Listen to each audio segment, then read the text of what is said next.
a spawn or when they have to push out a cut with kills or just like the kind of straightforward thing. They don't really do it, and it's losing them maps. I think that's my biggest concern, Sam, is we see so many mistakes that they already made last week. So you're just thinking that they've talked about it and they're going to fix it. I guess maybe it's a little harder said than done. Like sometimes it's hard to get out of bad habits. Every situation is different, so it's hard to figure out. I also think since their entire region lacks the experience. Also, by the way, shout out the flank. I got the beanie right here. Let's go. I forgot I had this on. Let's go. I saw this to my side. I'm like, I'm gonna wear it. But anyways, just talking about that team, since they don't have like the experience that other regions have in the respawn game mode.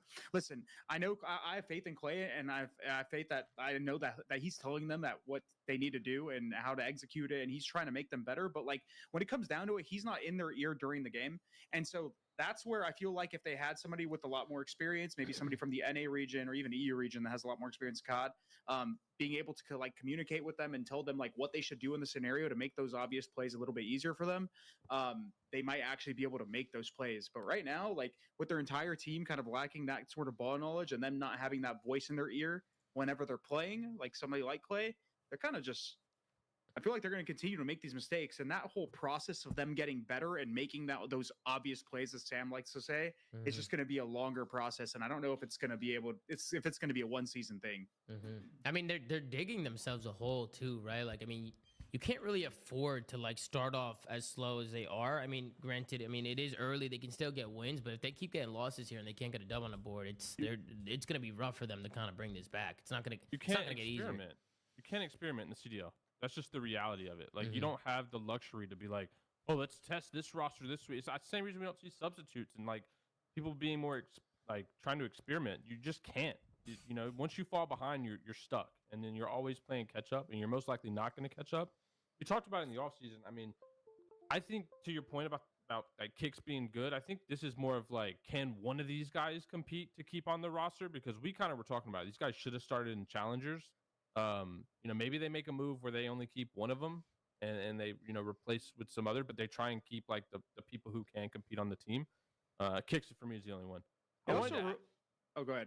No, I was going to change the subject to Toronto, but if you had something on, I was going to say also when it comes to the Falcons, it's really up to them. Like at the end of the day, it's their roster. It's like the owners and stuff like that. It's their project in terms of like how they want to try to develop these players and how long of a time they want to give them. If they want to see like immediate success, like sure, they could probably buy out teams. They can do whatever the fuck they want in that nature, or maybe even keep one and then go from there. But that's bad for the league, though. Yeah, if they genuinely want to like sit there and build this team, yeah, we can sit there and harp on them and say, yeah, it's going to take a long time. But if they don't care that it's going to take a long time, and they're willing to invest in these guys, then hey, let them develop, let them do whatever they want. These guys are clear shooters, but I mean, I just don't see this like sort of game sense thing clicking in their head. And on top of that, we've only really seen them play like a handful of the maps. I feel like we see Skyline Hardpoint like every series. That's true. That is true. Exactly. So like when it comes down to the other maps and things that they veto, it's like, bro, what's going to happen when people stop playing them on maps that they're somewhat comfortable in? And if they start getting worse and worse maps in their pool, like if people actually give a fuck, then I don't know what kind of side we're going to see. They didn't even pick. I mean, to be fair, Toronto like, picked Skyline. Toronto picked it because So I mean, I think the Vegas strat this year to me are pretty clear. Like they've got 4 players in this team. They got 4 players in the Challengers team. And their goal is to try and ideally get a whole team of Saudi players that can play at this level. If they can't, that's their eval in the offseason. So but you think they go the whole season just experimenting with that? Like they just throw away all of this first year? They might not care. Unless that's unless the league for me is like when an org can just come in and just not give a fuck to just experiment all year and waste a spot essentially. Like that sucks.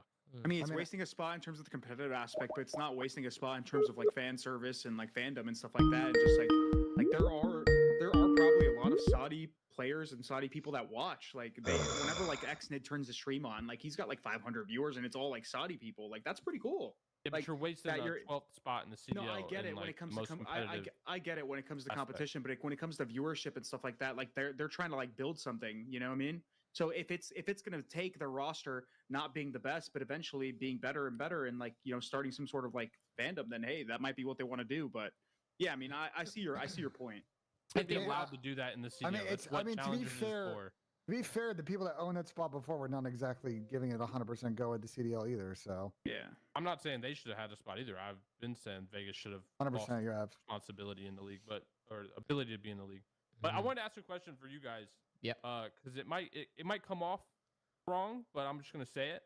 Was Envoy holding Kleenex back last year, like playstyle wise? I don't think so. Start the stream. I feel like I know it's only been 3 matches. I think he just had a rough year, Pat. And I'm not saying this is like Envoy's fault. Or I'm saying like them two as a duo, SMG duo. Like I feel like Kleenex looks more unleashed right now on this roster than he did last year. I don't know about you guys' thoughts. My thoughts on it, I'll be honest, is I think Ben, what are you poking me? I think Kleenex, this game fits him. Just like the Omni movement and the way that this game is played, and just kind of like how you actually need to play as a sub in this game. Like if you're a submachine gun player in this game with a Jackal, you have to play aggro. Like, you have to play super aggressive. Propaganda. We should be skeptical of that argument. It's such a cheap shot. I'm so sick of this. When I was right about Iraq and you were wrong about Iraq, that was Saddam Hussein's propaganda. You're not really a terribly dependable authority on this subject. Give me a Have you been to break, Russia? man. Being White that they race. are Nazis, Scott, is of course another part of Russian propaganda. So the question I'm asking you is, And you sound like a little girl. We're coming to the end. We have I bodied your wife in front of everybody. We have 6 minutes. Welcome back to Rattlesnake TV, guys. In this video, we are going to be reviewing a heated debate between Scott Horton, author of Provoked, How Washington Started the New Cold War with Russia and the Catastrophe in Ukraine, as well as one that I'm actually currently halfway through called Enough Already, Time to End the War on Terrorism. And Neil Ferguson, who is a British-American conservative historian and an author of many books himself. Now, this is a debate hosted by Zero Hedge, which is, in my opinion, one of the most underrated channels on YouTube, because they host top-quality debates. But honestly, whoever is doing their titles and thumbnails for their clips needs to be tried for crimes against humanity. So Zero Hedge, if you need any help spicing that up a little bit, just let me know. I'll do it for free. Anyways, I've seen Neil on a few podcasts and always found him very interesting and intelligent, and am also a big admirer of Scott's work. He's extremely rigorous with his books. And I don't normally do these geopolitical debates and go too deep into them because, to be honest, there are a lot smarter people you can listen to about these topics than myself. Scott Horton, for example, Dave Smith, etc. But I found this one particularly entertaining and interesting because Scott just does not hold back here. He absolutely goes in on Neil, who appears to be more used to having very civil discussions with his fellow lords and aristocrats over a cup of tea. And it's pretty funny to watch him get dragged into some blood sport debating. And Neil certainly throws a few punches here too, but maybe is just caught off guard a little bit when Scott throws and throws back and hard and straight in the nose. So we'll skip the first 15 minutes or so where Scott gives his introduction, which is very libertarian, anti-war, anti-intervention, and Neil gives his perspective, which is pro-Ukraine, need to defend our allies and democracy, etc. And we'll get right to the bit where it gets very contentious, where Neil actually throws the first punch by citing Russian propaganda. So with that, let's get into it. Since the war in Ukraine began, these are the latest statistics I was able to find scouring the web. The Russians have lost 120,000 dead and 500,000 wounded.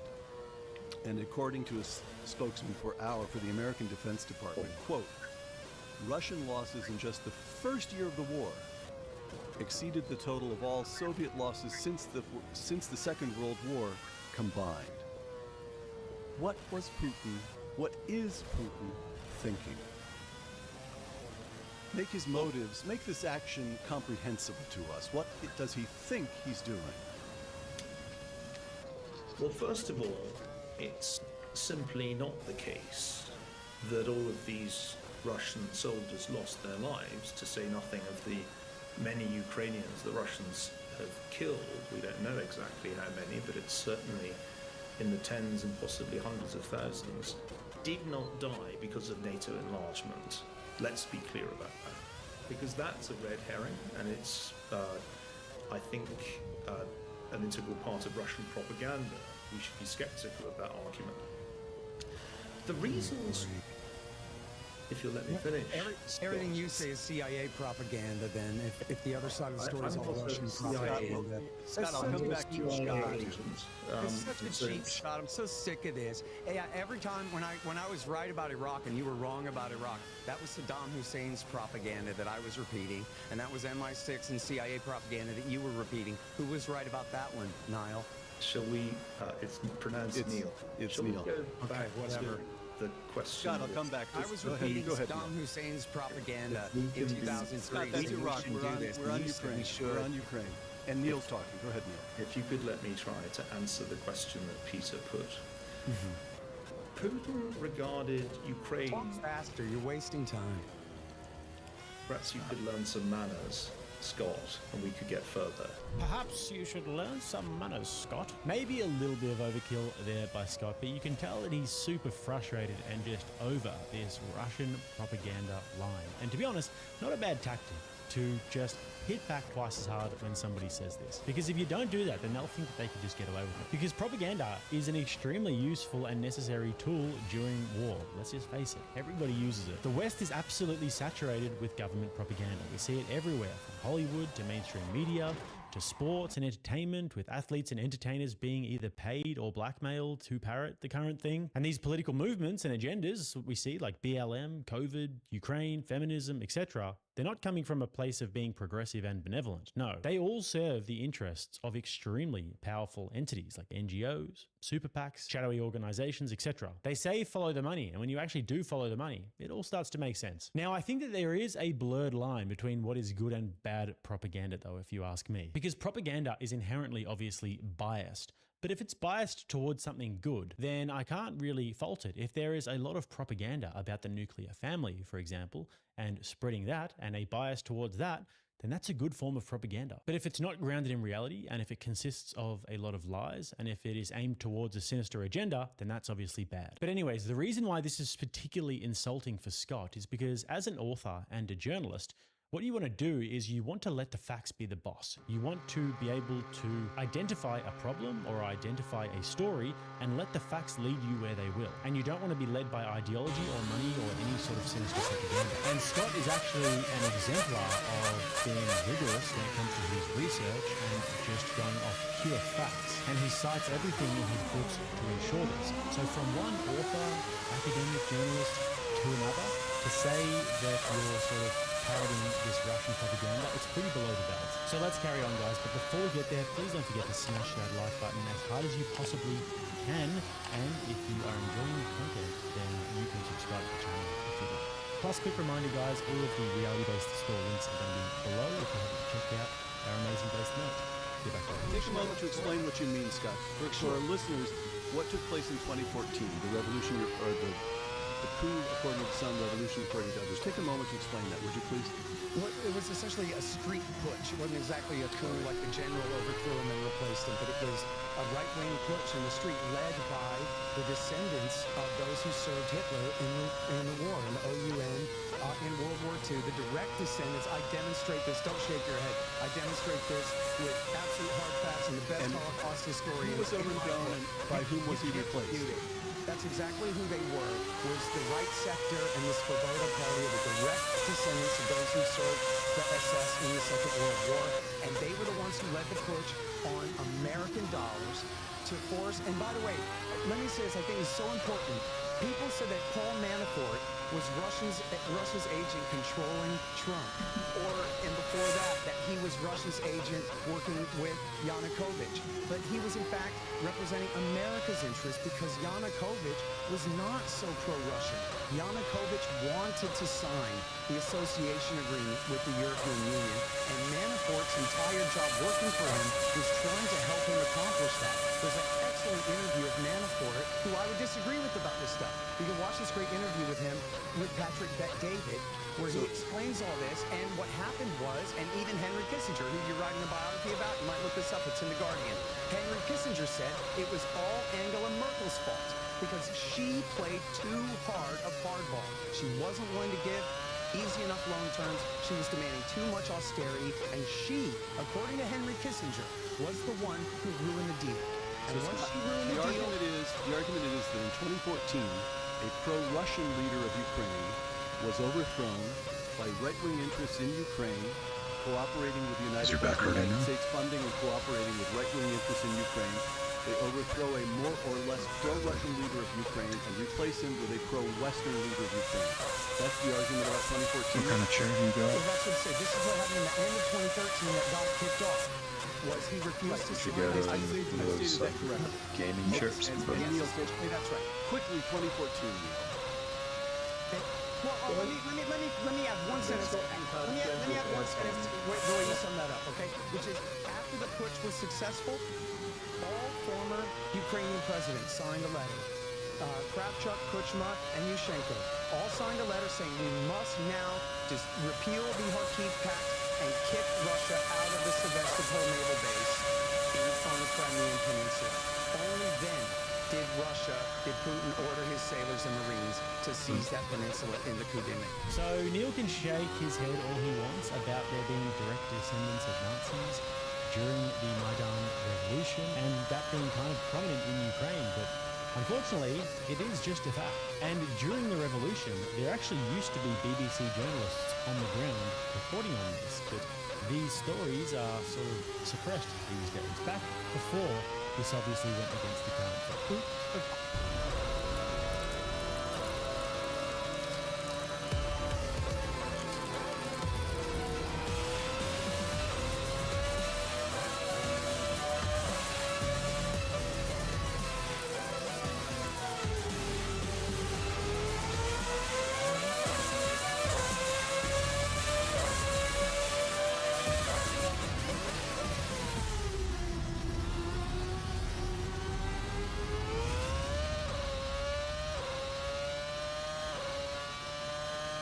Armed men struck through the square with dubious iconography. That yellow armband was a false angle, a German symbol used by several SS divisions during the Second World War. So with those facts in mind, the question then becomes, how prevalent were they? Do they occupy significant parts of the Ukrainian government and establishment and the military? And is this a pervasive ideology? Or is this just a case of a just cause being hijacked by bad actors? Neil. By the way, boys, I'm going to insist on coming to the present next. We're now in 2014. We're going to jump to 2024. Neil, go ahead. Part of the problem with Scott Horton's argument is that the counterfactual lacks plausibility. Are you arguing that it would have been better for the countries of Central and Eastern Europe that they didn't join NATO in the period of NATO enlargement? Would they have been more secure outside NATO? The striking thing about Ukraine's fate is precisely that it happened when it was outside NATO. It was the fact that it wasn't protected by Article 5 that left it vulnerable to Russian aggression. So one obvious lesson in NATO enlargement is that it certainly benefited those countries who were fortunate enough to become NATO members. Ukraine's you're begging the question. You're assuming that there was a threat to them at all. Let me finish. One of the obvious problems about Ukraine's situation is that it was offered NATO membership and after NATO membership after 2008, but that was never sincerely intended, leaving Ukraine and Georgia in a kind of limbo with some possibility notionally of NATO membership, but no likelihood of this happening. Of course, both countries subsequently were the victims of Russian military aggression. So the first and obvious point is that if you're not in NATO, you're far more likely to be the subject of Russian military aggression than if you are in NATO. QED, it was eminently sensible for the Czechs, for the Poles, for the Baltic states to join NATO. And the counterfactual of a US policy that wouldn't have brought them into NATO is of obviously a much less stable Central and Eastern Europe. Secondly, to hear Scott Horton defend the Yanukovych regime, one of the most corrupt regimes to have emerged since the collapse of communism. I didn't defend the regime at all. What are you talking about? Well, I did not defend the regime of corruption. You argued, if I can finish, you argued that a Nazi revolution or putsch occurred against Yanukovych. But Yanukovych was overthrown in a popular revolution against his egregiously corrupt rule. I wonder, Scott, have you ever been to Ukraine? No. You see, it seems to me that that's one of the reasons that you are not really a terribly dependable authority on this. Have you been to Russia? Have you been to Russia? Listen, what that was a popular revolution by some Ukrainians against the interests of many others. Give me a break, dude. Have you been to Russia? You know what? These are all red herring arguments. You want to bring no, up the counterfactual? Here's the counterfactual for you. The difference between us, you guys work for Conway's Rice and Hoover. Is Conway's Rice still at Hoover? I've spoken with Hoover, where you guys work. I've spoken with the people who were directly involved in Euromaidan and the revolution that overthrew Yanukovych. And I can assure you that they are not. Dmitry Yarosh, did you interview Dmitry Yarosh? And the claim that they are Nazis, Scott, is of course another part of Russian propaganda that you see meet with Andrei Perubi? On recycling in this conversation. So I'm sorry, somebody who's been to neither Ukraine nor Russia is not in a terribly strong position, no matter how many copies of the New York Times they've read. That's ridiculous. That's nothing but a red herring argument, as are all your arguments. So, guys, I respect Neil, but I mean, it's really not going well for him, because those were not good arguments at all. In fact, it was just a series of fallacies. Starting with Neil saying that it's better for countries in Central and Eastern Europe to have joined NATO because it kept them safe from being invaded by Russia, because Ukraine didn't join NATO and they got invaded by Russia. And as Scott pointed out, this is what is referred to as question begging in a debate. It's another logical fallacy. And question begging is when the premise of the argument assumes the truth of the conclusion rather than supporting the conclusion. So they're using the conclusion that they're trying to prove as a part of the argument. And you often see journalists in mainstream media do this, where they'll say, seeing as though Donald Trump is a racist and a misogynist, should the Republican Party be reassessing his position? Or, given that man-made climate change is a scientific fact, why are the Republicans not wanting to do anything about it? And the next one was just a blatant straw man when he said that Scott Horton was defending Yanukovych. He never defended Yanukovych. To hear Scott Horton defend the Yanukovych regime, he simply made an observation about the reality of the situation. Thirdly, you've never been to Russia or Ukraine, so you can't be an authority on the matter, is an appeal to authority. You're not really a terribly dependable authority on this subject. Have you been to Russia? It's a very, very basic logical fallacy, and one that, quite frankly, should be beneath Neil. I mean, if he were to say that there's a different element of understanding that you can get from actually being boots on the ground and speaking to the people at the Maidan Revolution and speaking to the people in Ukraine and Russia, then sure, that would be a completely fine argument. But to say that you can't be an authority because you haven't been there is not a good argument whatsoever. Having been to the place or not does not in any way affect the factuality or lack thereof of your argument. It doesn't get much better from here, so let's carry on. I didn't defend Yanukovych about corruption. That wasn't addressed. What I said was he wanted to move to the West. He was not Russia's puppet. That doesn't mean he was a good man. He hired Manafort to help him move west, but the West botched the negotiations. That's what I said. No one but you heard me defend Yanukovych. Isn't that funny?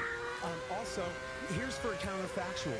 Our current CIA director was the ambassador to Moscow in 2008 when he explicitly warned Condoleezza Rice not to give a membership action plan to Ukraine and Georgia. And anyone can read it at WikiLeaks. It's a famous memo. It's called Niet Means Niet. And it's by William Burns. And he's saying to her, this is the brightest of red lines. The Russians, everyone in Russia is agreed, he says. He's not just talking to Lavrov, he's talking to everybody at all the think tanks and all the experts. And they're all saying this is going to cause a war. Lavrov said, if you bring Ukraine into NATO, it could cause a civil war. This is our current CIA director, who failed to prevent this, said the Russians said, if you do this, it could cause a civil war in Ukraine, and which would be a situation that they would be forced to make a choice whether they do a decision they do not want that. The civil war that happened in Ukraine, it was an invasion by a neighboring country, which is a slightly different thing. She ignored his advice, and she gave a membership action plan, or a half-assed one, because the Germans and French did everything they could to try to stop her and Bush. So they compromised and gave this halfway offer, as you said. But it's such a circular argument, question-begging argument to say that, oh, if only we just brought Ukraine into NATO first, then we would have just not had a problem. No, Russia just would have invaded them then. Because I'm telling you, and this is in the book, I cite this. I got more footnotes than you've ever seen in your life, and direct quotations from American experts from the 1990s through the 2000s, through the 2000 teens, and into the 1920s, including your beloved countries in Central and Eastern Europe to have joined NATO because it kept them safe from being invaded by Russia, because Ukraine didn't join NATO and they got invaded by Russia. And as Scott pointed out, this is what is referred to as question begging in a debate. It's another logical fallacy. And question begging, saying that, and including Ken Pollock, who helped you lives in the war with Iraq back 20 years ago. They all said Ukraine itself is the absolute touchiest of issues. The most neuralgic issue is what Burns said, because there is a massive ethnic Russian population in the east. It used to belong to Russia in a way that Latvia and Estonia never truly did. They were like occupied imperial possessions, but they are a separate ethnicity and have a different history, whereas Novorossiya is so tied to Russian history. It's an extremely touchy subject, and it has been since independence. And they all recognize that, and they all warn against it.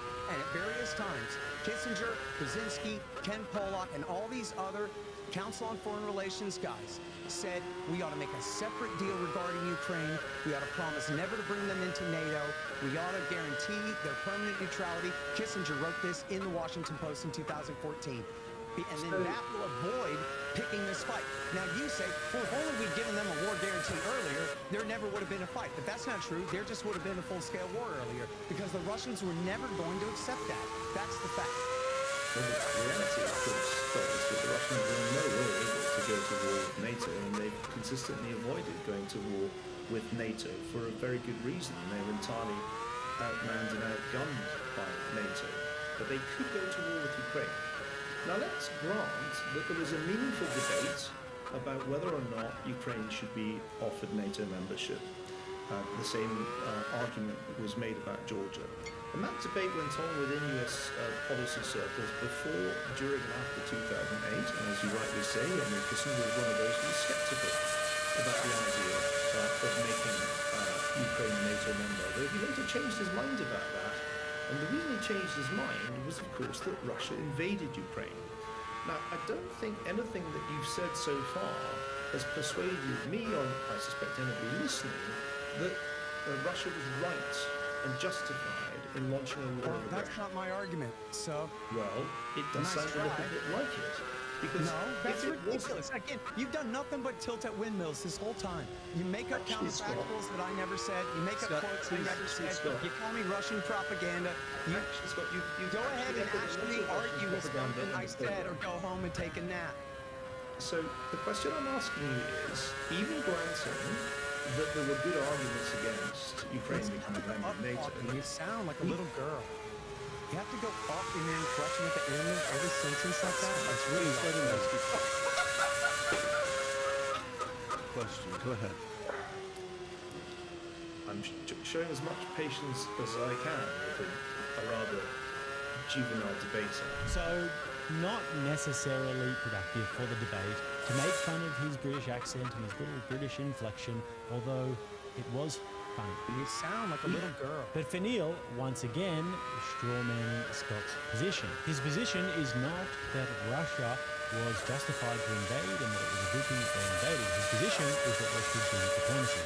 His position is that there were many, many off-ramps before the commencement of this war. Like Scott says, his book is called Provoked, Not Justified. But this is kind of the story of the debate, actually, because at the beginning of the debate, the bit that we missed and a little bit of the part that we watched, I think, you can sort of see in Neil's reflection of his glasses that he's got his screen up, and you can see by the way that his eyes are tracing whatever he's reading that he's in fact reading his argument.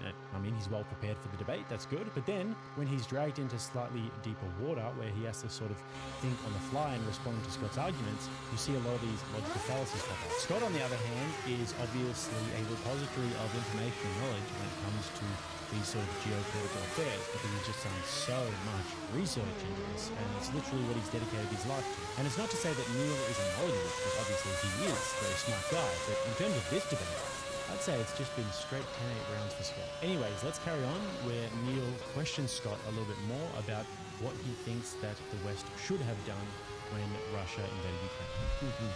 if you grant all of this, it doesn't make Russia's invasion of Ukraine legitimate any more than, say, Saddam's invasion of Kuwait was legitimate. Unless you're going to argue that this is a justified invasion, what exactly is your position? Were we wrong to resist it? Were we wrong to support Ukraine in defending itself against invasion? What's your position on that? I don't understand. Well, you know, you wrote this article in Bloomberg News, Putin and Biden Misunderstand History in the Ukraine War, that came out in March of 2022, where you said, you quoted David Sanger from the New York Times, and you also cited all your own sources, and I'm paraphrasing here, anyone who's anyone in Washington and London knows that the goal here is to lock Russia into a long-term engagement in Ukraine at the expense of the people of Ukraine's lives in order to weaken Russia. That's your great article. We've all cited it so many times. You wrote in here that prolonging the war runs the risk of not just leaving tens of thousands of Ukrainians dead and millions homeless, but also of handing Putin something that he can plausibly present at home as victory. Betting on a Russian revolution, which is what they were saying, yeah, we're going to win this war and it's going to weaken Russia and his government's going to fall. And you said betting on a Russian revolution is betting on an exceedingly rare event. Even if the war continues to go badly for Putin, if the war turns in his favor, there will be no palace coup. And so you were cautioning against extending the war. You explained in here, you said, this explains why Joe Biden is so quick to level the accusation that Vladimir Putin is a war criminal, meaning to preclude the chance of peace negotiations, to prevent peace from taking place. Isn't that right? This doesn't change anything about the question I asked you, which is, do you think we were wrong to support Ukraine in its war of self-defense? I'm just agreeing with you, agreeing with me here, that of course it was wrong. You're diametrically opposed to me. You just explained that this isn't a war of self-defense, it's a war of America bogging down Russia to weaken and break Russia. You're the source for it, sir. What are you talking about? Scott, it has nothing to do with defending Ukraine. But the point I made in that article, which, as you say, was published early in the war, was that the war should be ended as soon as possible in the circumstances that were favourable to Ukraine in 2022. But this doesn't alter the question that I'm asking you. Are we wrong to have supported Ukraine in its war for its independence against Russian aggression? Well, you're assuming the premise that history begins on the 24th when the Russian tanks roll in, and then what should we do then? But why do you get to frame it that way? Invasions do have a date, and we all know the date when the Russians invaded Ukraine. We also all know the date. Are you arguing that we should simply have let them roll over and take control of Kyiv? I'm arguing that Joe Biden should have engaged in diplomacy throughout the year 2021 and into 2022 instead of the policy that they adopted, which was to warn Russia, you better not, but not to engage in any official real diplomacy to try to end the war. So they refused to negotiate even the potential of neutrality for Ukraine. They have this concept. It's just jargon. It doesn't mean anything. It's called the open door. And that means that if a country wants to join NATO, that's between them and NATO, and no other nation's interest can ever be taken into account, no matter what. And so even though and I agree with something you said earlier in the debate, where you said they never truly intended to bring Ukraine into NATO. In other words, a real war guarantee. But what they did do was arm them up. You talked about Ukraine arming up like it happened magically, or they did it themselves. It was the Obama and the Trump governments and then the Biden governments that armed them up. And I'm so glad that you brought that up, because you're right that it was not enough to deter Russia. And in fact, at the beginning of the war, a great journalist named Zach Dorfman, who wrote this in-depth series about the CIA in Ukraine for Yahoo News, he quoted CIA officers who were in charge of importing those weapons from the United States into Ukraine in the, I'm not sure about late Trump and into the Biden years, pardon me. But clearly Ukraine needs weapons. Stop the drink of Dr. Pepper doesn't even get to jump in here. These CIA officers told Zach Dorfman that they warned their bosses to warn the politicians that you have miscalibrated. By pouring these weapons in, it's not enough to deter Russia, but it is enough to provoke them. It's enough to make them feel like It's now or never, which is what you said. That was why Russia invaded, because Ukraine was building up, and it was now or never. But it was America that was building them up and putting them in the situation where it was now or never. And that's Scott, why you omitted that part of it, is it was foreign intervention that made it that way. So the question that Neil is asking here can't really be answered with a yes or no. It actually requires quite a lot of nuance, and it's a very loaded question because he's smuggling in the assumption that the war started when the Russian tanks crossed into eastern Ukraine. And this is obviously not the case. There's a lot more history to it than that. And Scott does well here, and he's done well, to be honest, throughout the debate, to not take the bait. Despite being accused of Russian propaganda and all of these sorts of things, which is getting pretty boring by this stage, and the argument is actually nonsensical. And you could just so easily flip the mirror or flip the script on them and say, okay, well, everything that you're saying is just Ukrainian propaganda, or everything that you're saying is just CIA propaganda. And now, to finish it off with another very heated and contentious moment, but an interesting one nevertheless, where both gentlemen talk about what they think is next and how this may or may not end. The Russians invaded in February 2022. Since then, the United States has given Ukraine $60 billion in military assistance. These have to be round numbers, but these are the best I could find. And over $100 billion in economic and humanitarian aid. Too much or too little? Scott? Well, look, the whole thing should be called off immediately. We need to negotiate. The high watermark of Ukraine's effort here was in September of 2022, when they had their brilliant feint in Kherson. They retook half of Kherson, and they retook essentially all of Kharkiv then. It has been all downhill from there. Former Chairman of the Joint Chiefs of Staff, Mullen, and the current, at that time, Chairman of the Joint Chiefs of Staff, Milley, both said, now's the time to negotiate while you're only this far behind. The rest of the establishment, the White House, and the media, they all said, no, no, no. As much as it takes, for as long as it takes, until Ukraine is restored to 2013 borders, including Crimea and the rest, which was always an absolute pipe dream. And by pursuing that, with the failed escalation of 2023 and the absolute grind of a war that's taken place in the Donbass, they've done nothing but lose territory since then. And the Americans do nothing but insist that they lower their conscription age and lower the age at which they send new cannon fodder into battle to die in a losing war. And people can dress this all up as virtue. We can't abandon our friends and all these things. But that was what they said about Afghanistan for 20 years. We're backing this Afghan national government and its army, the Tajik and Hazara and Uzbek coalition, to keep the Pashtun Taliban out. But it didn't work. And we got hundreds of thousands of people killed, and in the end, lost the war anyway. And that's the same thing that we're doing here. It's the same thing that happened in Vietnam. These attack-em missiles aren't game changers against Russia.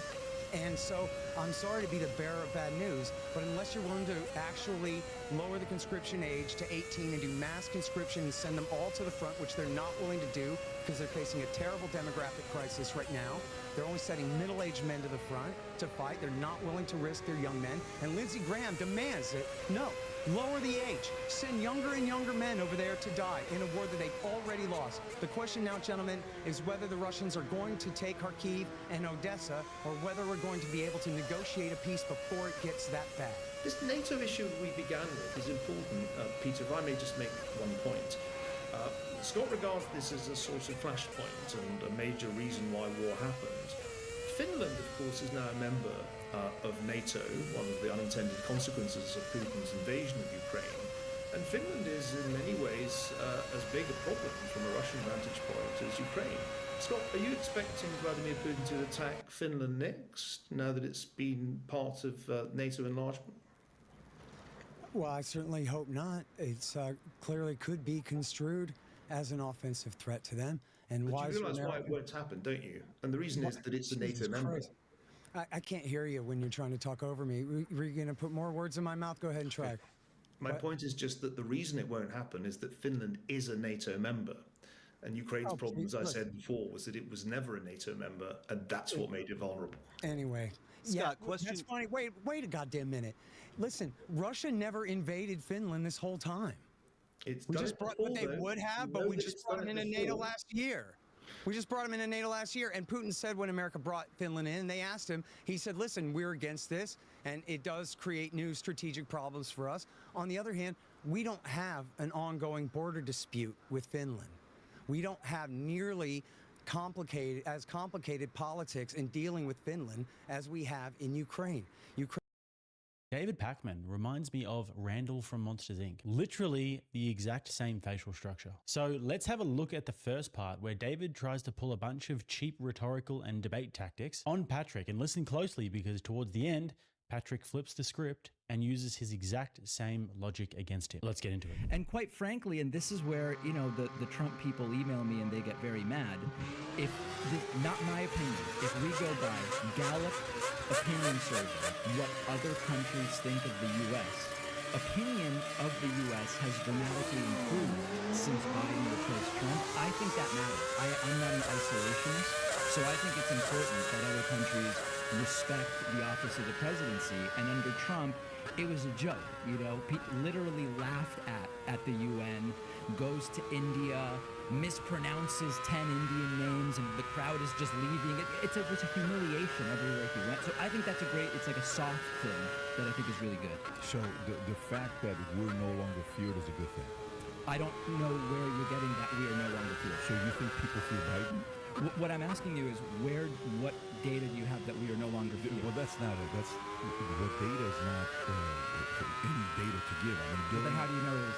But during Biden is when Russia felt comfortable bullying Ukraine. During Biden is even if you look at Afghanistan and the way we left, people on the left were not happy about the way we left Afghanistan. Which even 82 billion, I can give you a lot of different names. Like the CIA, who's the CIA guy that we had here who was on Philip with a Z, what's his name?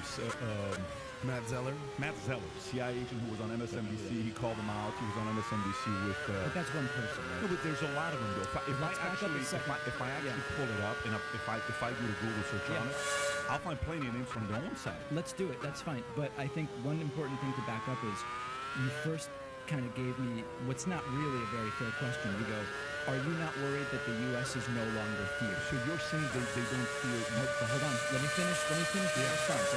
You first presented to me, and these are a lot of conversations like this. You present to me, is it not a concern to me that the U.S. is no longer feared? And I said, well, where are you getting that? Where's the data? You go, there is no data.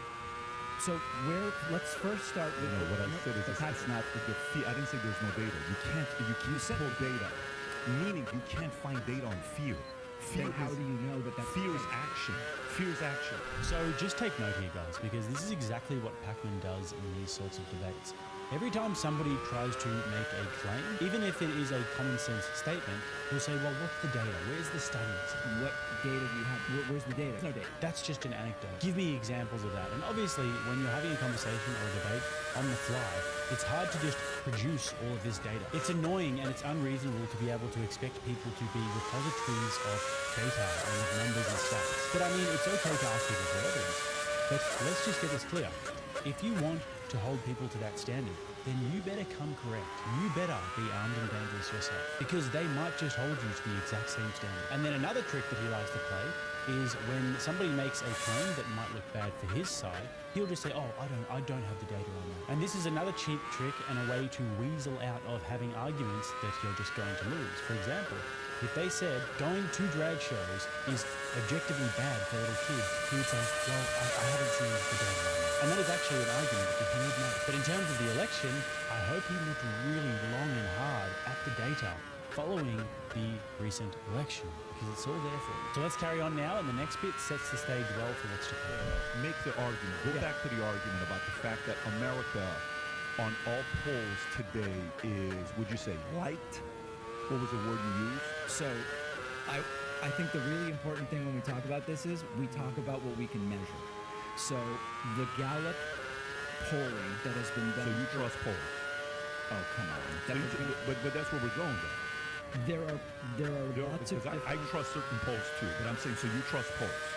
If you say, do I trust a Rasmussen Republican primary poll 18 months before an election, I would say that's not very valuable. I don't think that's valuable. The Gallup public opinion sentiment poll that has been done over many, many presidents in the same way, I think that's a pretty good poll, just to give a sense of how the world feels about the American president. I have no reason to distrust that. There are other polls where I would have a specific reason to distrust. But we're kind of going like 10 tangents here.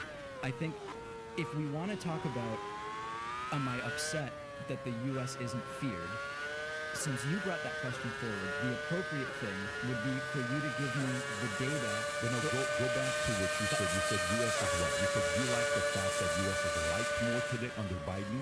No, I didn't use that term. What was the term you used, if you don't mind saying it again? On average, countries respect the U.S. more now that Biden is president and Trump you is value that. I think it's important because can I tell you why? Sure. I think it's important because between trade and globalization and problems we deal with that don't respect the borders of countries, it's important to be, again, it's not about liked, it's not about, it's to be respected globally. I do think that actually matters. So why do you think they didn't like or respect Trump? Just quickly, guys, if you have not liked the video and if you would not mind doing that, it would be greatly appreciated, and subscribing to the channel if you're getting value from what we do here. And don't forget, guys, the reality-based store is live. It is going to keep you armed and dangerous with the most based merch in the entire world, especially our counterculture line, and we'll have more drops coming in the future. So if you guys want to have some extremely based merch and just say it with your chest, or if you know someone based, then just hit those links below. Let's get back to it. Let's see what you're going to say with that. Why do you think? Tell me. The guy's a joke. He is? Yeah. Okay. Tell us why. And Biden's not a joke. Well, we can talk about Biden. Oh, because Biden's like the GOAT and Trump's the joke. No.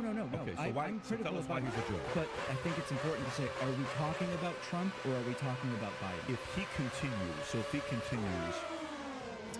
and there's no COVID, he would get reelected. Do you think that, let's specifically target the middle. Forget the people on the side that would show up. Well, why? That's the question I want to do with you right now. So if we specifically focus on the middle, would the middle, the independent, the libertarians, would they have chosen to stick with Trump, or would most have wanted to replace him with somebody else? It's a polling question. I don't have the data. Well, you're the poll guy. So I'm asking you. I don't have the data. Okay, I'd be curious to know. So you're also correcting me to say that's not true. That's the middle and the independents that didn't elect him. You're saying it's who showed up that elected him. As a general concept, elections swing less based on independents who sometimes vote Republican and Democrat. That's a small factor. Cole was everything the girls wanted this year. And Mom and Dad used Chewy for gifts he loves. Delivered fast at prices they love. For low prices, for holidays with pets, there's Chewy.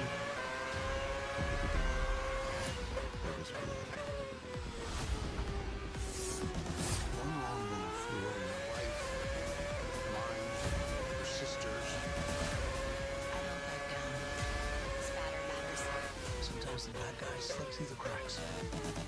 Learning my code was just the beginning. You never forget your first crime.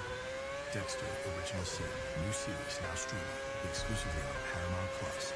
A bigger factor is, are voters activated by their candidate, or are they deactivated where they go, I don't like this person, but I'm definitely not voting for that one. I'll stay home. So isn't it a bit of both, though? It's a bit of both. Because we all saw what happened in the Rust Belt. We've seen countless stories about, I voted for Obama. I'm not racist. I voted for Obama. What are you talking about? I voted for Bush, then I voted for Obama, and then Trump showed up. He made some promises. He was in the Midwest. He was out there. He was reaching out, touching hands. Hillary was too busy in New Mexico and Arizona.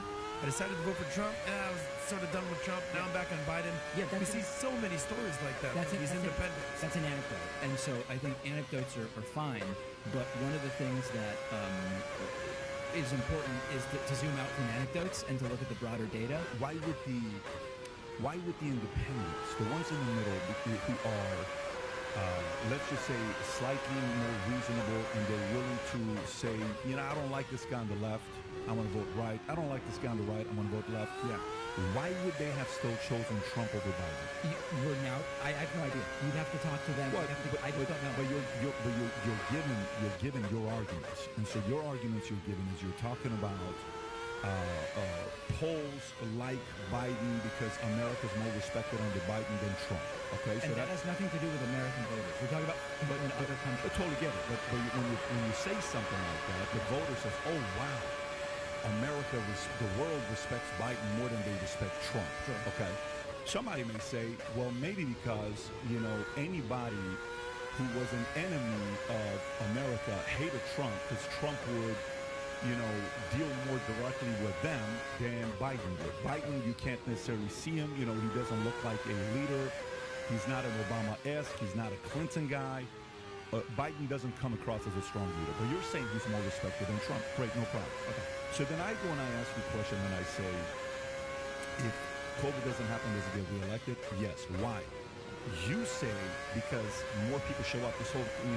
This whole narrative about the fact that you need the middle voter to tip them, that's not true. It's how many people show up, and it's his people because his people don't care if he gets anything done. That's what you said. That was your narrative. Right? That's what you said. Those were your words. Some of those words mirror the things that I said, yes. Okay. So it activates, which means, so Trump's voters, so give me, when you say I speak to a lot of these Trump voters, there's obviously a lot of animosity in you. You have a lot of resentment or animosity towards them. I don't know why, but you seem angry and upset towards Trump. I mean, your comments like, you know, towards Trump is boom, you know, voters are this, voters are that. Well, to you, what problem may be with that? I have to interrupt that. But I get that. So what is the... So just quickly, Pat was absolutely right about this. He was so correct when he acknowledged the steam emanating from David Pakman's paws when he talks about Trump and MAGA supporters. The MAGA people were supporting Trump and sobbing and anointing themselves with various substances and burning incense. The resentment that he possesses for Trump and for MAGA supporters is palpable. And the worst part about it is that he constantly tries to mask it with these snarky, bitchy little comments. Comments that have a lot of subtext, but they're not just direct. Doesn't actually say what he means. He tries to dance around it. Really feminine stuff. And in the next bit, he really gives the game away. Watch Pakman do mental gymnastics here to basically call MAGA supporters low IQ idiots.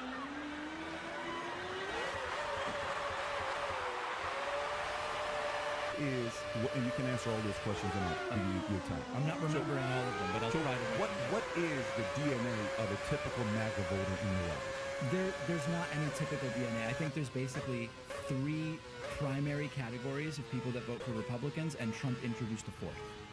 Fair to introduce these 4 categories? Break it down for us. For us that, you know, we don't have your intelligence. Well, it's not about intelligence, and I don't know if you're being sarcastic. It's not about intelligence. It's about having research. This is your world. Okay. So this is your world. So you know, tell us what you think about the 3 and the 4. With your intelligence, imagine what you could do if you looked up the things I look up. That's really the incredible. Okay, no. So in all seriousness, 4 basic groups.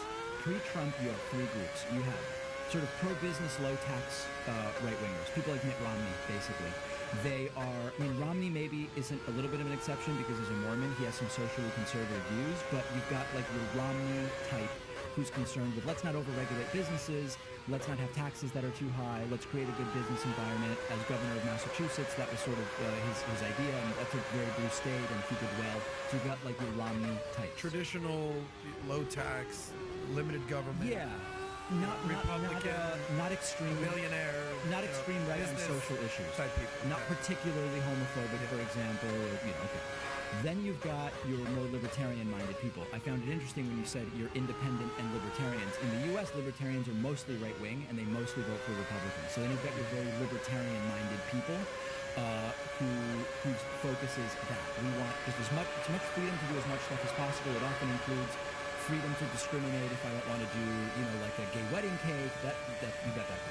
You then have evangelical and religious voters whose primary things are less economic. What was your second one? Second one is libertarian. Okay. Third, you've got your evangelical. The Mike Pence vote, if you will. More than Mike Pence vote, people for whom abortion and gay marriage and more recently, you know, trans stuff, that's really the most important. They'll go with the economic stuff, even though it's actually often not good for them. And you started to see this under Reagan a lot, where these religious voters, they went with Reagan, even though economically it wasn't the best thing for them. Those are typically the 3 groups. You hear the comments of they're voting against their interests because they have social ideology that they gravitate to. So you've got those 3 groups. Trump had all of that. The early Ted Cruz support in 2016 is that 3rd group, that evangelical. That eventually went to Trump. Trump coalesced these groups because they really weren't going to vote for Hillary.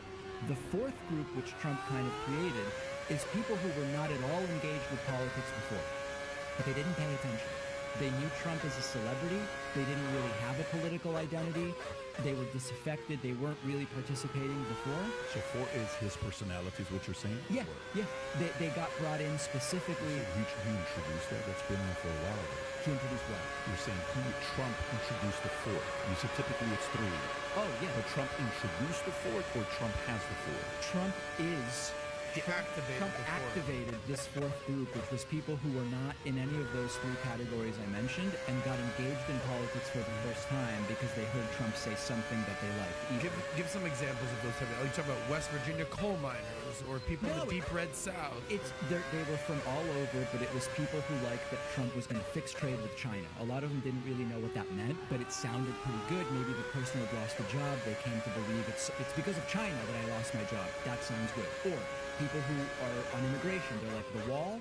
Of course, you and I know, we're never building a wall, never mind Mexico's going to pay for it, but there were people who liked the idea, never were in politics, like, yeah, it sounds good, I'm voting for Trump. So he brought in this 4th group. So I'm sure you caught that there, guys, but what he's saying is a big, flaming pile of horseshit that aged like Romney. I mean, his observation of the first 3 groups was, I guess, correct. I mean, you do have the Romney-type voters, the low taxes, milquetoast type conservatives, and you do have the libertarian right voters, and then you do also have the evangelicals. But to say that Trump's base and the MAGA people that he has awoken are all of these basically low IQ voters who just hear something and they like it and they say, I'm going to vote for that guy. To say this is in no uncertain way to say that Trump has just got these real... Dynamite, the Beast. Wish list now.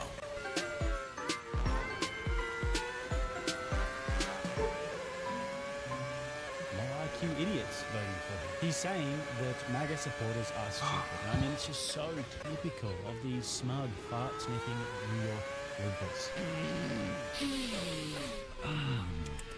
They genuinely like this car. rural red Americans similar to the shit beneath their shoe. He also called a bunch of them homophobic during that, and just the notion that they hear something, just one thing, and they don't understand it at all, and they want to vote for a smug thing. But also, it's just factually incorrect, because in case you didn't notice, I mean, it's clear now with all the data. Trump on the popular vote, he had a massive, massive turnout. So he actually took quite a bit of the center, and a few from the left as well. I mean, anecdotal, I know, but RFK, Tulsi Gabbard, and the likes. And in terms of the Republican base, they thought that he might have a problem with the evangelicals because of some of his social policies, but no, he won 82% of them. So it appears as though the numbers are in and the data is in, and America told people like David Pakman to kick rocks. So now let's watch the last bit where PBD just goes a bit nasty, and this shows how much he hates David Pakman. And I don't know how he lasted 30 minutes without doing this. He also uses Pakman's standards against him, which you'll pick up. If you were to ask the average person who voted for Biden, sure, they didn't vote for Biden. Okay. They voted against Trump. Okay. Do you disagree? I'd have to look at exit polls. Is that true? So is that what you go to? Something like that. For that. a guy who, if this is your space, yeah. What's your podcast about? What is it about? What's your show about? News and politics.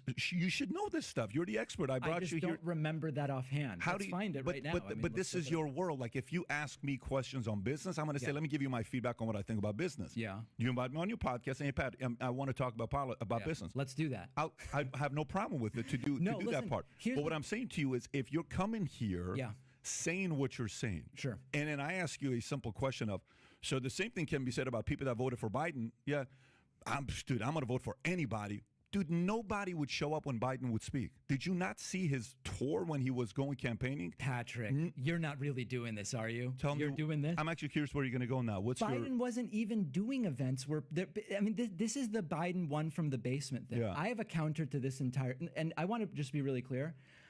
I don't really care about defending Biden in any particular sense. I just think he was the better option than Trump. I feel like I'm being framed as this Biden lover who's going to defend everything. I'm not doing that. You may be thinking I'm not doing that to you. What I'm asking, what I want to say about this is, can you pull up Biden's rallies when he was running for president? Go ahead. Let's see the pictures. But go ahead. Biden didn't do a campaign the way Trump did it. And the funniest thing to me about neither has anybody done it like the way Biden's done it. He hid.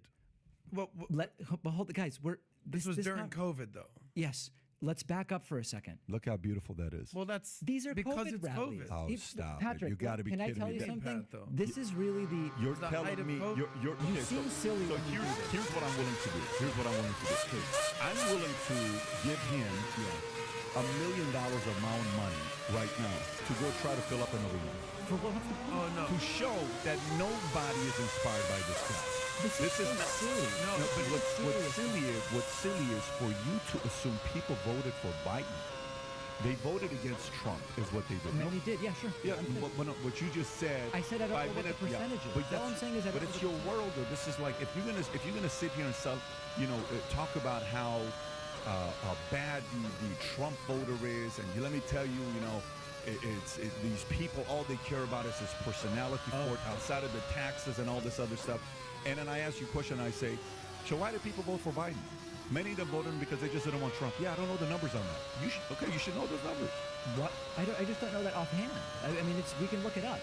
Why do I need to memorize? Can I make a quick point? Can I just get? There's just one thing I want to say here. Yeah, go ahead. This entire Biden hid stuff. It's such a hid or hid. Okay, in his basement. Yeah. Because when you talk about he did though. He hid a lot of times, but can I get a statement? Yeah. Okay. If I were on the right, I would stop saying that because it's embarrassing to Trump that he lost to a guy who hid in his basement. It's not. That's the crazy thing. Your president, your guy, Joe Biden, is the greatest hide-and-go-seek champion of all time. Wait, hold on a second. When you say, he's not your president? He's my president. Oh, okay. He's our president. But he's your guy.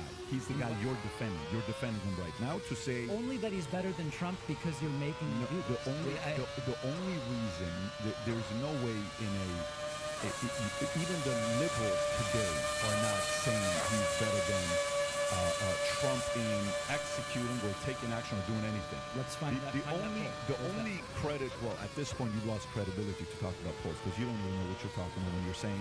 Well, I don't know if the people were voting against Trump. Let's find the poll. So if you can't agree to that part, know how many. Of course they were. It's not just how many. It's if you go and look at any of these people who were doing what do you call it? Street when they're going talking to people.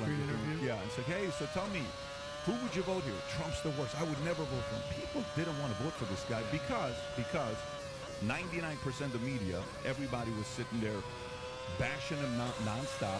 By the way, same thing's going to happen with DeSantis. Yeah. Same thing happened with Bush. The only Republicans Democrats like is ex-presidents who are now painters.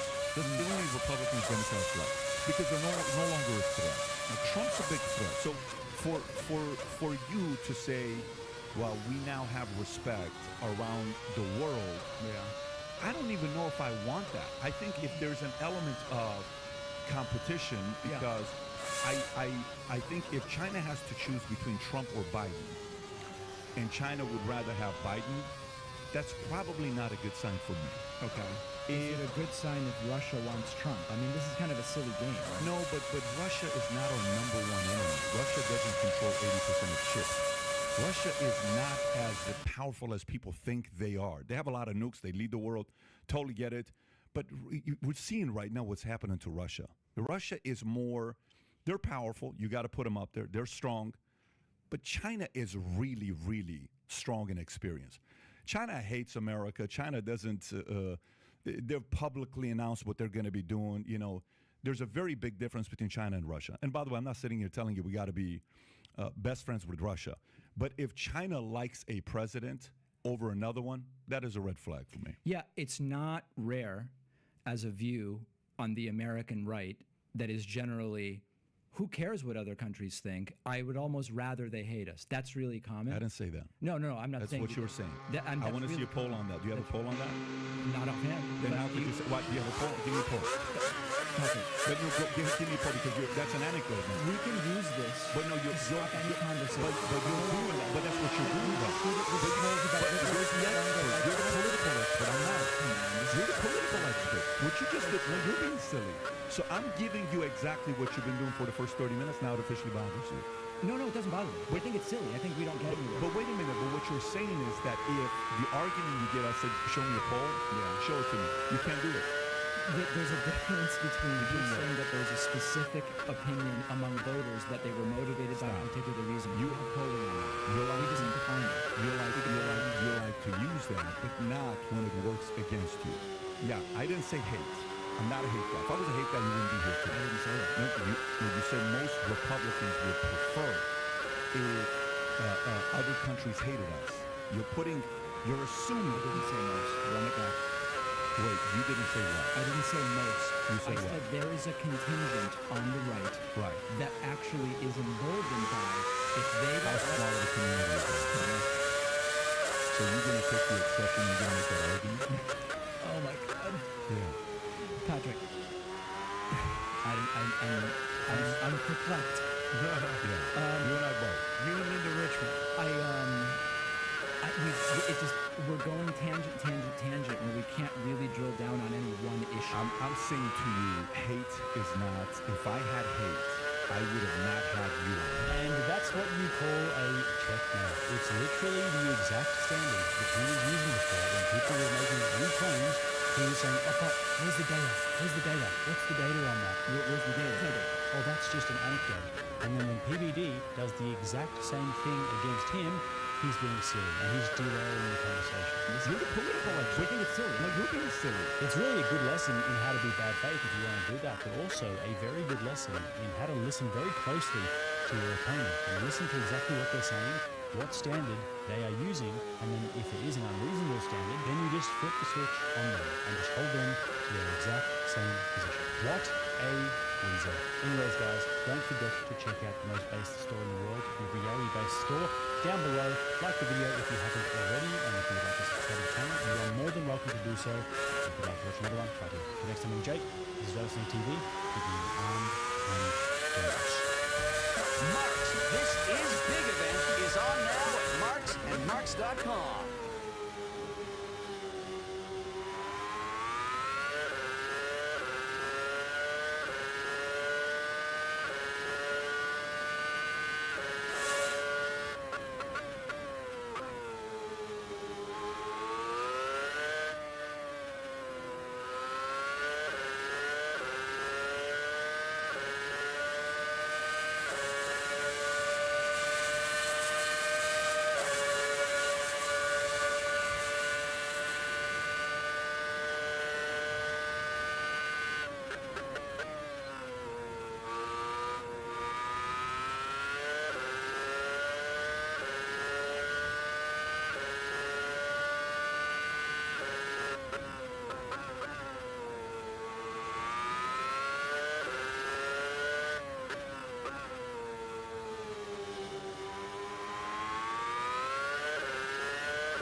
Let's Why not can't say we? that we funded We funded Al-Qaeda. all of these groups. The CIA right now has boots on the ground in this nation. Good question. Answer, but be Do concise. I believe I that actually he want to did? hear it. Well, actually, thank you so much for telling me how to speak.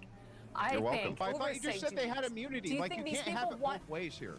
Jesus, do you not understand what I'm getting here specifically? Julie, no, I don't understand why these people need to have a part in. Hang on, it's not your turn. It's not your turn, Lib. Calm down, Lib. You are it's so... very stop. I don't know how you bro, think let me get it out. Go ahead, hear yourself talk. Go ahead. So anyway, I'm trying to. You're still talking. Welcome back to Rattlesnake TV, guys. In this video, we are going to be reviewing Andrew Wilson's debut of Piers Morgan. Now, there's a lot going on in the world at the moment, but everybody seems to be a bit quiet on the debate front, but not the Wilson. They are not taking one step back. But that's just the way that it goes around this time of the year anyway. It was a fine debut, and I am convinced that Piers Morgan will be having Andrew on as a regular, which will be great for us at the channel, great for you guys out there. Because I'm sure that we all share the same joy at the prospect of Andrew just going on and regularly destroying these mainstream liberals. So let's get into the first bit where they briefly discussed the Middle East and the fall of the Assad government in Syria. Andrew Wilson, I mean, it's very complicated. Do you have confidence that the overthrowing of al-Assad will actually improve the lives of Syrians? And will it improve security in the region? No, of course not. Trump's made it very clear that he will be working hand in hand with Israel on whatever interest Israel has. They see this as a weakening of Iran, who is a staunch ally, or was a staunch ally, of the Assad regime. So at this point, we have Al-Qaeda coming in. You've made the point, Piers, well, wait a second, isn't it ridiculous that we're backing up Al-Qaeda? I mean, Al-Qaeda was essentially formed by our CIA, so it doesn't really shock me that we're backing them up, or that Biden is backing them up. So yeah, it is a mess. It's extremely complicated. There's a multitude of factions. This is a 50-year ongoing process in the region. No, it's not going to help security for anybody. We should really stop sticking our nose in places which are not our business. But unfortunately, we are stuck in this. At this point, we have the one ally in the area, Israel. It's one of our staunchest allies. We really don't have much choice at this point but to play geopolitics with them. We're too far in bed. If you go back 10 years ago, they might have been a lot more controversial. This seems to me now to be the growing sentiment amongst, I would say, the majority of Americans. Well, that's because the millennials and the following generations have been living their whole lives under perpetual warfare. So since 9/11, most of my adult life I have spent with the United States in perpetual wars in the Middle East that nobody understands. They don't really know why we're there. Soldiers who come back can't really illuminate it any better for you. People in command can't really illuminate it any better for you, and the American people are sick of it. Trump, the great populist that he is, recognizes this, and he tapped into that as part of his re-election and his initial election. And I think it's a really good idea for us to draw back from Middle Eastern affairs as much as possible. It's not good for the Christian population of the United States. We have compatibility issues with both Muslim ethics and with Jewish ethics. So ultimately, for us, we need to focus on our domestic policies, and that's what we put Trump in there to do, not to get us involved in foreign affairs. Yeah, but Julie Roginski, it's a massive departure from where America has been for the last 60, 70 years, and really since the end of World War II, to take such an isolationist view. But like I say, I do think it's where the majority of Americans sit now. Quick interruption, guys. If you like watching these lids get absolutely pwned, then what you need to do is smash that like button. Because, quite frankly, we've got so much more from where that came from. And if you'd like to subscribe to the channel, if you're getting value, you can do that too. Let's get back to it. Well, it depends on where it ends, right? The Pax Americana has served the world pretty well, as you point out, since 1945. And the reality is, as I said earlier, we are the indispensable nation. And sometimes we don't invite these crises, but these crises come to our shores anyway. And so I think we need to be very realistic about the fact that the world is very unsettled. We've got things going on in the Straits of Taiwan right now. We've got things going on in Europe right now with respect to Russia and Ukraine. We have a huge refugee crisis, as you pointed out, from Syria and other places in the Levant that are coming to Europe, to our European allies, including the fact that Donald Trump may or may not want to keep NATO as the force that it's been low all these many decades. And so Look, I tend to agree that we don't need to get involved in another Middle Eastern fight, and we certainly don't need boots on the ground in the Middle East. But I also want people to be realistic and understand that we cannot build a moat politically or militarily around the United States and not expect anybody to have what goes on abroad start to affect us, because I'm old enough to remember 9/11. Of course, it did come to our shores that day. And of course, we did have to go to Afghanistan as a result of that. We stayed way too long. We didn't accomplish the mission, and we didn't accomplish anything we set out to do. I completely get the frustration. I was anti-Iraq war from the very beginning. A lot of my friends on the Republican side, as I recall from my days at Fox News, were the biggest cheerleaders for this invasion possible. Now, of course, everybody's kind of changed their mind. But I do want to be realistic, as I keep saying, that we don't know what's going to happen, especially in a place like Syria, which was so reminiscent to me of the Iran-Iraq war in the 1980s, where you didn't really know which side was worse. You didn't know who to root more for. You kind of had to root against both of them. And this is kind of similar to that, right? We've got a butcher in Bashar al-Assad. Nobody's shedding a tear for him being gone. And then we've got this question mark about whether this leopard, as you point out, has changed his stripes, whether he's still allied with al-Qaeda in some capacity, and whether they're going to try to build a pluralistic society in Syria, protect their minorities, protect the Alawites, protect, of which Bashar al-Assad is one, protect the Christian community, and see what really happens between the Sunni and the Shia sects there, which also obviously plays out. But this is not a bad day for the United States, because it weakened Iran tremendously, it weakened Putin tremendously, and it helped the Israelis get control of their northern border to some extent by preventing Iran from using Syria as a conduit into Lebanon to help Hezbollah. So I'm not shedding a tear for what happened with Bashar al-Assad this weekend. This is silly, though. This is totally silly. We can build a moat. Hang on, Vinny. Let Andrew respond. I'll come to you, Vinny. Okay. Let Andrew respond first. We can build a moat around the United States, absolutely, and we should be building a moat around the United States. The truth is, when you say, well, you know, that won't prevent attacks on the United States like what happened in 9/11. No, that happened because we didn't build a moat around the United States, because we were busy doing nation building all over the world, especially during the Cold War. We helped fund most of these groups, one of which is about to take over, which includes Al-Qaeda, which were CIA assets. It's ridiculous for you to say, oh no, we can't build a moat. Oh no, why can't we? We funded all of these groups. The CIA right now has boots on the ground in this nation. And for you, and here's the thing: we can pretend that they're not there. We can pretend that we don't have the CIA all over the Middle East. We do.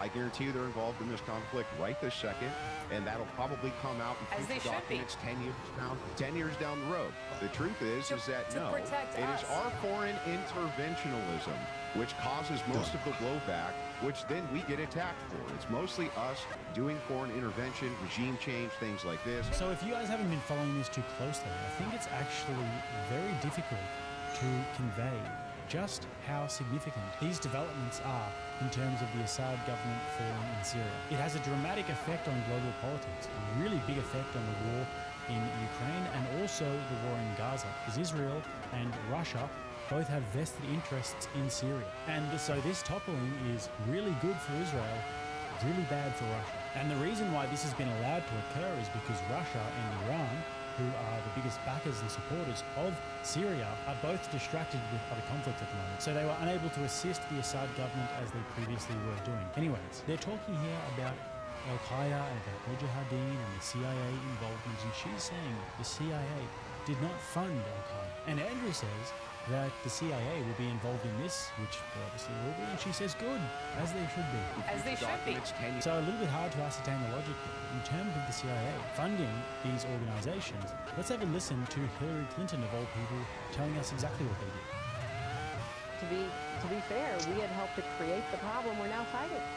Because when the Soviet Union invaded Afghanistan, we had this brilliant idea that we were going to come to Pakistan and create a force of Mujahideen, equip them with Stinger missiles and everything else to go after the Soviets inside Afghanistan.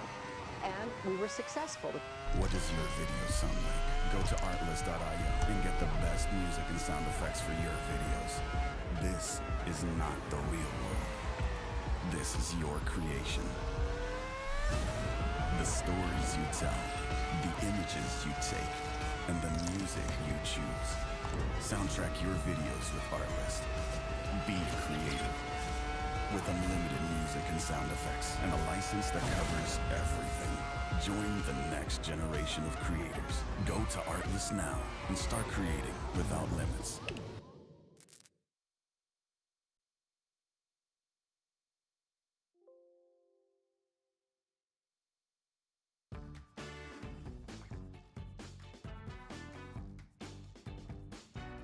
The Soviets left Afghanistan, and then we said, great, goodbye, leaving these trained people who were fanatical in Afghanistan and Pakistan, leaving them well armed, creating a mess, frankly, that at the time we didn't really recognize. We were just so happy to see the Soviet Union fall, and we thought, okay, fine, we're okay now. Everything's going to be so much better. Now you look back, the people we're fighting today, we were supporting in the fight against the Soviets. And then after this, Al-Qaeda and other extremist organizations were formed from the Mujahideen and were created through this funding and backing. The Middle East has not seen a day of peace since. And it's definitely not to just say that it was all America's fault, because they certainly have some problems of their own over there. It's more to just say that the United States shouldn't be getting involved in that mess, and neither should any other Western country for that matter. But to suggest that the Pax Americana, which refers to a period of relative global order and stability attributed to the United States being the global power, to suggest that's caused peace and stability, I mean, sure, maybe if you live in a Western country, but I'm sorry, and I wish this wasn't the case, but the Middle East, it has been an absolute disaster for them, and also it's been terrible for Libya, for example, and then as a byproduct of that, it's also been horrible for Europe because of the mass migration crisis that has come from the Middle East and that has come from Africa. So I really doubt that history will view this as some sort of a period of peace and stability. But anyways, we'll move on now to the Democrats just desperately coping about the Joe Biden pardon. But I would say, Brian, it does seem extraordinary to me. I mean, my issue with Joe Biden pardoning his son is not that as a father I don't understand why he wants to stop his son going to prison. It was the blatant lying by him and Karine Jean-Pierre from the White House podium, which I thought was so damaging to his legacy and to the reputation of his administration. The fact that Biden may be moving to give people blanket immunity against any possible crimes they committed for many years, I think is outrageous, don't you? Piers, I think that if you're not looking at it in the context of why it's being done, then you're just ignoring reality here. The reason that Biden has to consider preemptive pardons for people like Adam Schiff and Liz Cheney is because Donald Trump is storming into office by assembling a Justice Department and folks around him in the legal community who have promised to enact Donald Trump's retribution. But what if they've committed crimes? Doing it. What Let's if not they've pretend committed that it's crimes? happening in a vacuum here. Yeah, but Brian, what if they've committed crimes, genuinely, like Hunter? What if they have committed crimes?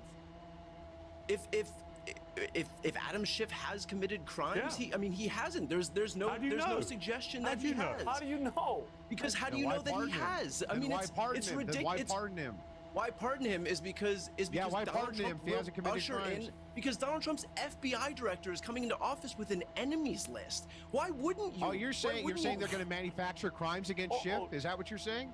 You're saying that they're going to manufacture crimes against Schiff? Does that even make sense to you? If there were any crimes, does that even make sense to you? If there were any crimes against Adam Schiff, then they would have brought them up at any point unto this point, but they haven't. And so then Donald why Trump pardon him? knows Then that why because- pardon him? Yeah. Then why pardon him? Makes no sense. Your logic is totally flawed here. Makes no sense. It's not flawed. The reason to pardon him. Okay, Julie, let me bring in Julie. If you can answer it, answer it. I can answer that question because Donald Trump went to meet the press yesterday and said point blank that he thinks that the January 6th committee committed crimes. What crimes?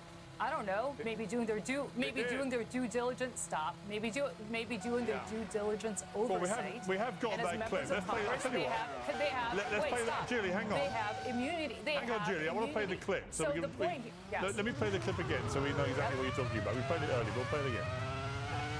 This was a committee, a big deal. They lied. And what did they do? They deleted and destroyed a whole year and a half worth of testimony. Do you know that I think those people committed a major crime. And Cheney was behind it. And so was Benny Thompson and everybody on that committee. For what they did, honestly, they should go to jail. Yeah, so I mean, look. Talking about that, so there's no. So let's just start. Let's preface this. None of that is true. None of that is true. How do you know? Just because he says it doesn't make it true. How do you know? How do I know? Because I would assume that if because his assumptions are a very dangerous thing when it comes to fact gathering. Are you saying that Donald Trump's Justice Department is going to manufacture evidence of crimes, or aren't you? Because if they're not, you have no reason to pardon these people. Well, you're not really answering your question. You're going on a diatribe. Well, you're not letting me answer. You're not letting me answer the question. Answer, but be Do I believe that he did? Okay. Well, actually, thank you so much for telling me how to speak. I think that Donald Trump just sent a very big message to Pam Bondi as to what he expects. And he expects her to start and to Kash Patel to start investigating these people. Whether they get indicted or not, it doesn't matter. It is expensive, it is consuming, and it becomes a huge pain in the you-know-what to be investigated by the federal authorities. And that is the message that he is sending. He knows full well that there is nothing that's been destroyed, because had it been destroyed, his lawyers would have filed a motion. Yeah, but Julie, I would say to you, they were not in a position where they could investigate. Hang on. They were not in a position to do that. What is being mooted is that there are going to be blanket immunities against any crime that may have been committed, which does, I'm afraid, prompt the question, what are they hiding? Why are you so scared? If there's literally nothing there, well, first if of all, none of they're them not did taking anything them. wrong, Do you see Liz Cheney why do you accepting need blanket immunity? Because you have a Justice Department that was just told in very clear terms by Donald Trump to the people that he's putting in there, whom he considers to be his loyalists, that he believes that these people committed crimes by investigating him. That is what they're looking into. Not that they might have smoked pot back in 1974 in college. Why would you need a pardon? Not that they might have driven drunk in 1983. For what? Yeah, but why would you need a pardon? Why do you need a pardon? It makes no sense. So if Trump is investing, hang on, let me ask the question.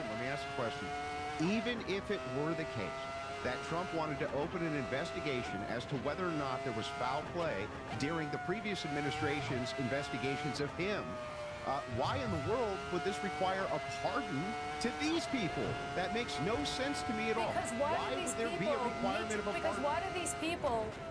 Because why do these people need to spend hundreds of thousands of dollars in legal fees on dealing with BS, which is part of their oversight duties to have done? We don't know if it's BS. We haven't investigated it yet. What are you talking about?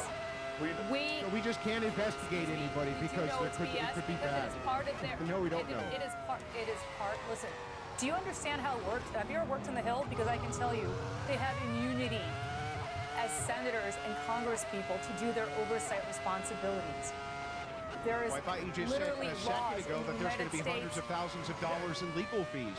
Now you're backtracking on that? Because, of course, you'll have to go, because you're going to have to go hire lawyers to be able to prove that this was part of their oversight. I thought you just said they had immunity. Like, you can't have it both ways here. Jesus, do you understand how this works? You have to get a lawyer to go to court, to tell a judge. Okay, so then all of this. So they don't you obviously don't understand how it works. You obviously don't. I'm sorry. Do you not understand what I'm getting here specifically? No, I don't understand why these people need to have a part in, because they might be investigated for potential crimes they may have committed. Can I tell you something? They have nothing to worry about because there were no crimes. Then why do you need the pardon? It makes no sense. No, but Brian, hang on. Don't talk at once, please. Brian, you say, what are the crimes? That's the point. We don't know, and we may never know. You're looking for crimes because Donald Trump is looking for crimes because he doesn't like Liz Cheney and the fact that she did. No, he genuinely believes she's broken. He genuinely believes she's committed crimes. Here's the point. To Julie's exact point.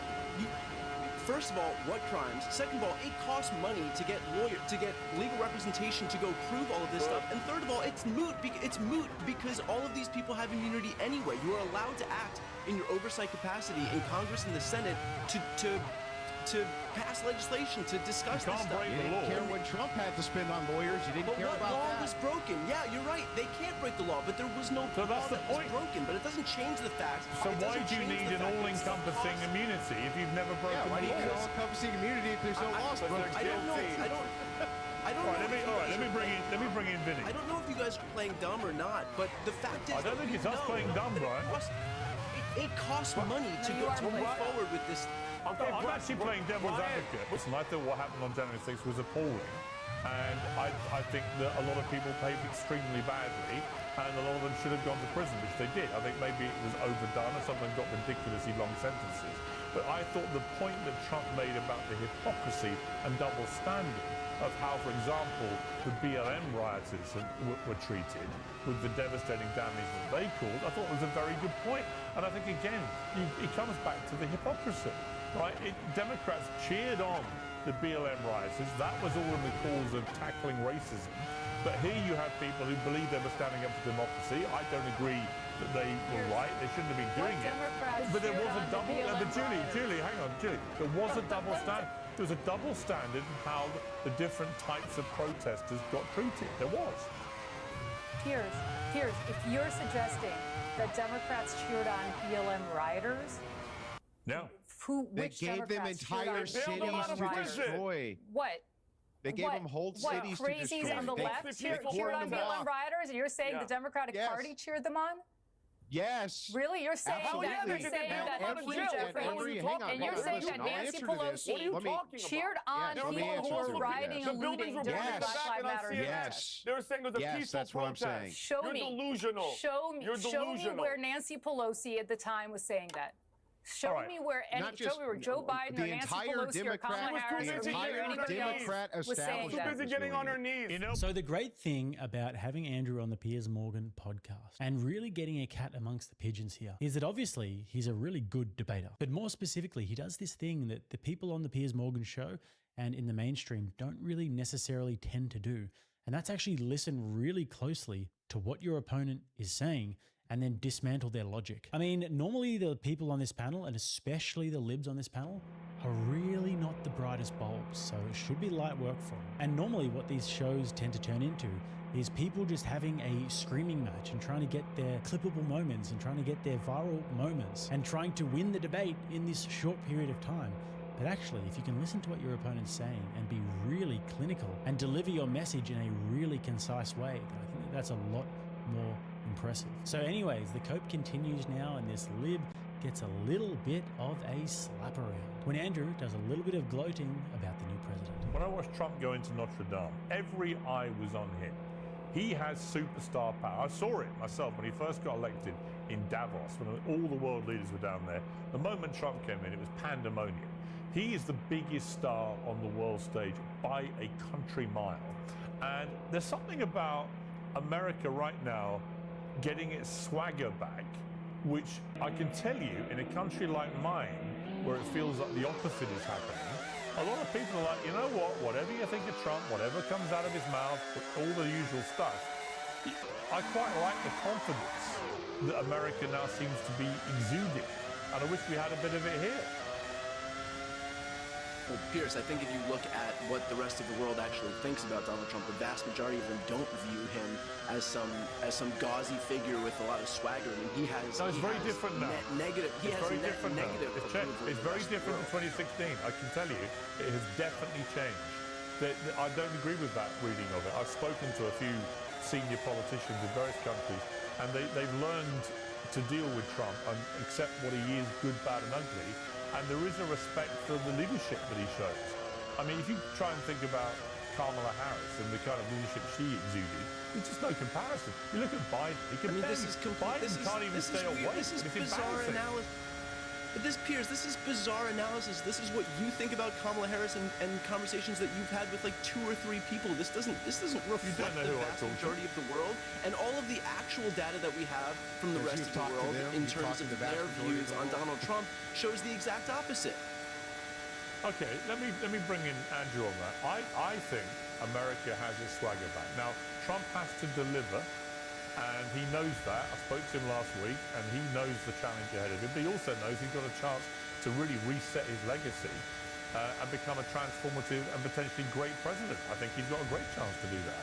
It'll be down to him and his team, but I do think that. Well, but I do just think, when I watched him in Notre Dame, I was like, you know, he's back and he's swaggering, and America looks like it's got someone in charge who actually does want to make America great again. and people are feeling it.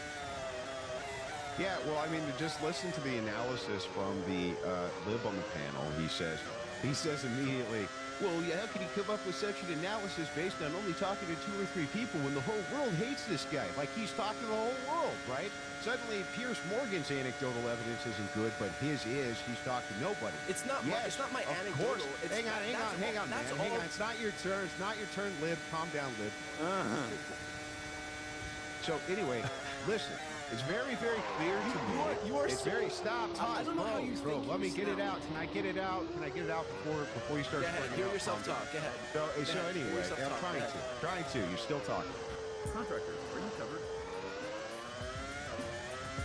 Insurance policies start at only $19 per month. Get your certificate of insurance in no time. Over 250,000 Canadian small businesses served. Save up to 35% today.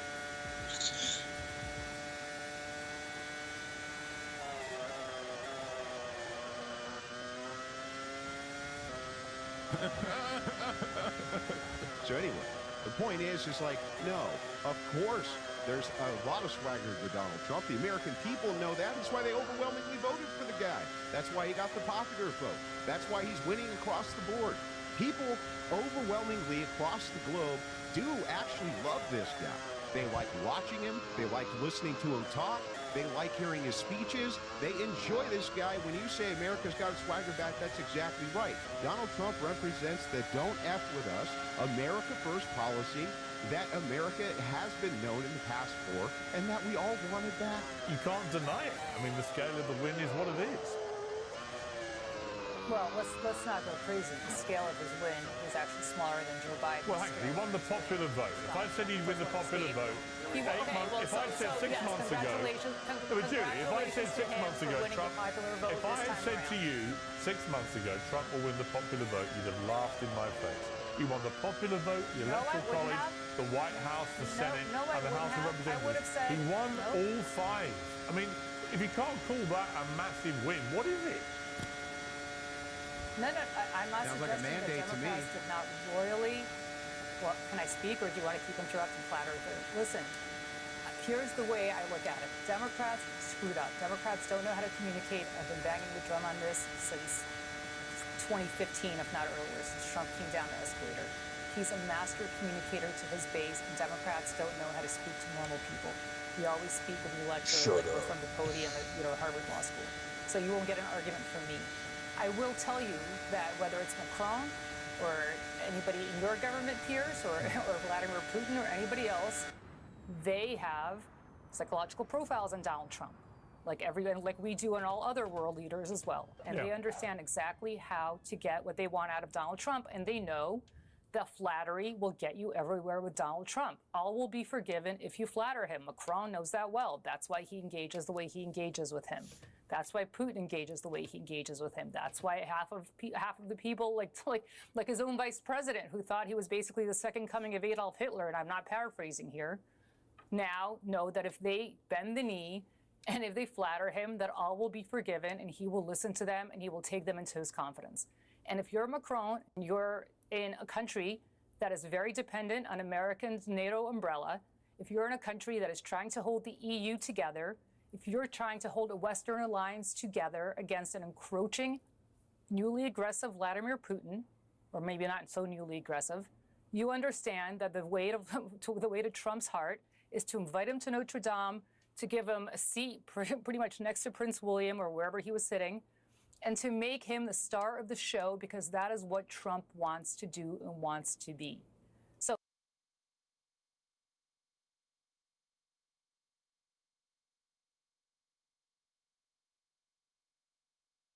So Kiki, going back to your notes, you said that dating topics you'd like to speak on, men wanting to receive, men not needing to put in the work. What do you mean by that? I don't really see it. They just, I don't know, I just feel like they don't want to keep up with everything they want to finish them off with, all that stuff. And they want to feel like you text me, I don't know, like you text me, you call me, you hit me up, you do this, you do that. And I just think that Okay. Anybody else here agree with that? Just show opinions once again. Okay. You also, I'll kind of address that, but I'll get through some of your notes here. You said, why has basic standards of clothing gone out the window? Yeah, for all of us, not just men. Like for all of us. Like I feel like in myself too. I've been